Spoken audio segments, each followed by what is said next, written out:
अतीक दुआ कर रहा पलट जाए गाड़ी, हो जाए इनकाउंटर। बाबा के प्रकोप से अब क्यों नहीं डर रहा माफिया? जो पुलिस नहीं कर पाई वो अदालत में वकीलों ने किया। डॉन बोला गुजरात भेज दीजिए, सरेआम हुई मेरी पिटाई। आखिरी वक्त में गाड़ी नहीं पलटने का बना प्लान। योगी को क्या खुद शाह ने समझाया था तसल्ली रखना।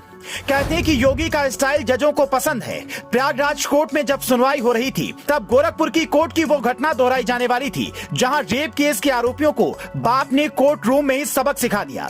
अतीक पहुंचा था बाहुबली समझकर, पर जब कोर्ट से लौटा तो उसे पता चल गया उसकी हैसियत अब एक पत्थर की तरह है जिसे जो चाहे वो उछाल सकता है। कोर्ट रूम में जो हुआ वो आपको जानना चाहिए। योगी आदित्यनाथ कोर्ट में नहीं थे लेकिन हर एक वकील योगी बन गया था।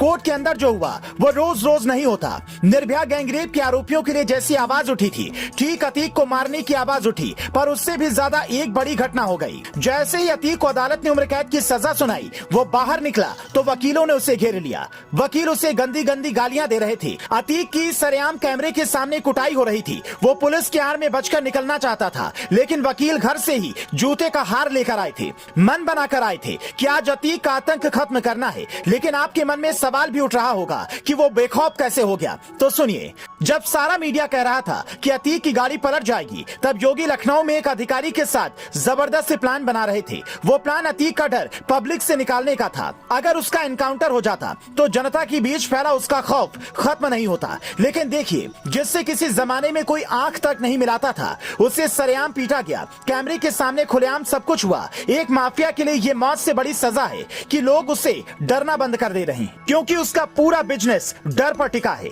इसीलिए अतीक सोच रहा होगा कि अब वो गाड़ी पलट भी जाए तो कोई बात नहीं, जो डर इतने सालों में बनाया था वो 1 मिनट की वीडियो ने खत्म कर दिया। 100 से ज्यादा केसों के बाद पहली बार किसी मामले में अतीक को होने वाली उम्र कैद की सजा एक तरफ और भरी अदालत में पूरे हिंदुस्तान के सामने उसकी कुटाई का वीडियो एक तरफ। सोचिए, यही वो माफिया है जो विधायकों और सांसदों को धमकी दिया करता था। मुलायम सिंह की सरकार में हनक के साथ चलता था। अखिलेश की सरकार में सैकड़ों गाड़ियों का काफिला उसके साथ निकलता था।